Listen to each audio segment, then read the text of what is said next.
नमस्कार दोस्तों। आज मैं जिस क्वेश्चन पेपर की बात करने वाला हूं वह है आरजीबीवी डिप्लोमा मैकेनिकल फिफ्थ सेम का इंडस्ट्रियल इंजीनियरिंग। यह क्वेश्चन पेपर है मई जून 2022 का और जो स्कीम है वह है ओसीबीसी 2019 वाली, जिसका ये ऑफलाइन का पहला पेपर है। वीडियो पूरा जरूर देखें जिससे आपको एक आइडिया लग सके कि किस तरह का क्वेश्चन पेपर पूछा गया था और हमें किस तरह की तैयारी करना है। जैसा मैं स्टार्टिंग में ही बता चुका हूं कि मैक्सिमम न्यूमेरिकल क्वेश्चन पूछे गए थे, तो यह भी जानना जरूरी है कि थ्योरी कितने नंबर की पूछी गई थी।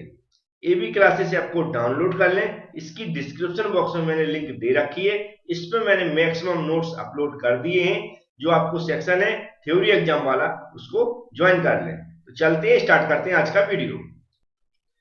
तो पेपर को सबसे पहले देखना सीखें। यहाँ पर देखेंगे आप सबसे पहले क्या लिखा हुआ है 2022, मतलब 2022 का पेपर है। सेमेस्टर तो ऑलरेडी आप जानते ही हैं, लिखा रहता है और इसकी यहाँ पर लिखी हुई है, सब्जेक्ट लिखा हुआ है और यहाँ पर मैक्सिमम नंबर लिखे हुए हैं कितने, 70। तो अब हमारे लिए यह जानना भी जरूरी है कि कितने क्वेश्चन पूछे गए थे, तो जस्ट नीचे लिखे रहते हैं। क्या लिखा होगा 7, ऑल 7 क्वेश्चन। याद रखें, जो कंडीशन देखें ऑल 7 क्वेश्चन दिए, मतलब 7 क्वेश्चन दिए हैं, सभी को अटेम्प्ट करना कंपलसरी। ये लिखा हुआ कंपलसरी का मतलब सभी अटेम्प्ट करेंगे। तो 7 क्वेश्चन अटेम्प्ट करेंगे तो जो चॉइस है वो किस तरह की है, तो आगे उसने लिख दिया है इंटरनल चॉइस है। इंटरनल चॉइस का मतलब है कि पहला क्वेश्चन होगा, पहले ही क्वेश्चन में एक ऑप्शन दिया रहेगा कि उसमें से एक ही क्वेश्चन में से या तो आप उसको कर लें या फिर उसको कर लें। तो इंटरनल चॉइस इस तरह की होती है, लेकिन 7 क्वेश्चन टोटल दिए हैं। नीचे सिर्फ क्या लिखा रहता है, जो उसकी कंडीशन रहती है क्वेश्चन पेपर की, कि हमें अगर कोई गलती है क्वेश्चन पेपर में तो इंग्लिश वाला सही मानना है या फिर हिंदी वाला। तो इसमें लिख देते हैं कि इंग्लिश वाला जो वर्जन है उसको हमें सही मानना है, अगर हिंदी में टाइपिंग वगैरह या कोई भी क्वेश्चन गलत हो जाता है। तो ये आपको नॉर्मल पेपर का जो डिस्क्रिप्शन रहता है, जो सबसे पहले दिया रहता है, उसको पढ़ना जरूरी रहता है। तो आपने पढ़ लिया होगा। अब चलते पहले क्वेश्चन की बात करते हैं। तो पहले ही क्वेश्चन में आप देखेंगे न्यूमेरिकल क्वेश्चन दिया गया है। हमें कैलकुलेट क्या करना है इसमें, स्टैंडर्ड टाइम ऑफ जॉब। तो स्टैंडर्ड टाइम कैसे निकाला जाता है, आपने ऐसी प्रैक्टिस कर ली होगी, नहीं की है तो अभी टाइम है आपके पास, एग्जाम में कर सकते हैं। लेकिन 4 नंबर का साथ में क्वेश्चन भी पूछा गया है, जिसमें नॉर्मल जो वर्क मेजरमेंट है उससे रिलेटेड परफॉर्मेंस रेटिंग और रेटिंग फैक्टर के बारे में पूछा गया। पहला क्वेश्चन आपको समझ में आ गया होगा किस तरह का पूछा गया। अब इसका जो मतलब पहला क्वेश्चन है, इसमें क्या होता है, और करके दिया रहता है। और मतलब या तो आपको ए बी करके ए वाला सॉल्व करना है, या फिर इसमें यहाँ पर जो ऐसा लिखा रहता है, ये जो लिखा रहेगा इसका मतलब एक और क्वेश्चन दिया है, या तो आप उसको सॉल्व कर सकते हैं। तो उसमें किस तरह का क्वेश्चन पूछा गया है वो भी देख लेते हैं। तो सेकंड में देखा जाए तो पूरा का पूरा 10 ही नंबर का न्यूमेरिकल पूछा गया। यहाँ पर मार्क्स दिए रहते हैं, याद रखें। ये 10 का 10 नंबर का क्वेश्चन पूछा गया और निकालना क्या था, स्टैंडर्ड टाइम। तो ये भी निकालना सीखे, नहीं निकालना अभी सीखे हुए हैं या किसी ने न्यूमेरिकल सॉल्व नहीं किए हैं, तो अभी मैं कल से ही इसके न्यूमेरिकल क्वेश्चन स्टार्ट करूंगा। जो भी मुझे लगेगा सबसे टफ यूनिट कौन सी है उसको मैं पहले लूंगा, फिर धीमे धीमे करके इसके सारे चैप्टर, जिस जिस चैप्टर से न्यूमेरिकल क्वेश्चन पूछे गए तो सारे चैप्टर के न्यूमेरिकल क्वेश्चन करा देंगे। जैसे कि थ्योरी ऑफ मशीन के मैं मैक्सिमम करा चुका हूँ, और भी जो चैप्टर बचे हुए जिससे न्यूमेरिकल क्वेश्चन पूछे जा सकते हैं वही भी मैं करा दूंगा। तो ये भी क्वेश्चन आपको समझ में आ गया होगा कि किस चैप्टर से पूछा गया और क्या कैलकुलेट करना है 10 नंबर का। अब चलते हैं सेकंड क्वेश्चन देखते हैं। तो सेकंड क्वेश्चन देखेंगे कि जो इसकी जो फर्स्ट का जो हमारा जो मतलब जो मार्क्स का सिस्टम था वो वही टाइप का है। तो पहला क्वेश्चन 6 का और दूसरा 4 का, मतलब 6 का न्यूमेरिकल और 4 की थ्योरी। तो यहाँ पर देखो ये न्यूमेरिकल पूछा गया, जिसमें नॉर्मली क्या है, जो अर्निंग है वर्कर की उसको कैलकुलेट करना, कैसे कैलकुलेट करते हैं आपको आता होगा, और evolution in brief job job के बारे में। तो ये थ्योरी क्वेश्चन 4 नंबर का, मतलब पहला क्वेश्चन उसका पैटर्न अभी सेम चल रहा है, आगे देखेंगे जहां परिवर्तन होगा वहां मैं इंडिकेट कर दूंगा। तो आगे इसका सेकंड क्वेश्चन देखते हैं। तो सेकंड पैटर्न भी वही है अभी भी, कि 10 नंबर का सेकंड क्वेश्चन है, देख रहा होगा आपको, और कैलकुलेट करना बेच। तो ये हमारा सेकंड क्वेश्चन है, आपको समझ में आ रहा होगा, पढ़ लें, पॉज कर लें वीडियो को, उसको अच्छे से पढ़ लें तो आपको दिख गया होगा कि किस पैटर्न अभी वही चल रहा है। पहला क्वेश्चन 6-4 का, उसका जो अथवा में रहता है, जो और में रहता है, वो है 10 नंबर का। अब चलते हैं थर्ड क्वेश्चन की ओर। तो थर्ड क्वेश्चन है, उसमें थोड़ा पैटर्न तो वही है, लेकिन थ्योरी क्वेश्चन है। देखो 4 और 6, मतलब पैटर्न वही है लेकिन थ्योरी क्वेश्चन है। तो तो थ्योरी क्वेश्चन पूछेगा, इसमें न्यूमेरिकल नहीं पूछेगा। थर्ड क्वेश्चन में मटेरियल हैंडलिंग सिस्टम वाली जो चैप्टर है उसमें, इसमें देखो पहला क्वेश्चन कितने का, 4 नंबर का। जैसे मैं बता चुका हूँ मटेरियल हैंडलिंग वाली जो चैप्टर है उसमें क्या है, न्यूमेरिकल क्वेश्चन नहीं है, इसलिए इसमें थ्योरी टोटली पूछ गई। अब इसका सेकंड वाला क्वेश्चन है वो भी देखेंगे और नेक्स्ट क्वेश्चन देखेंगे। तो नेक्स्ट में 6 नंबर का क्वेश्चन पूछा गया था। अब 4 नंबर का अगर क्वेश्चन देखेंगे तो उसमें 10-10 नंबर का थोड़ा पैटर्न चेंज हुआ है।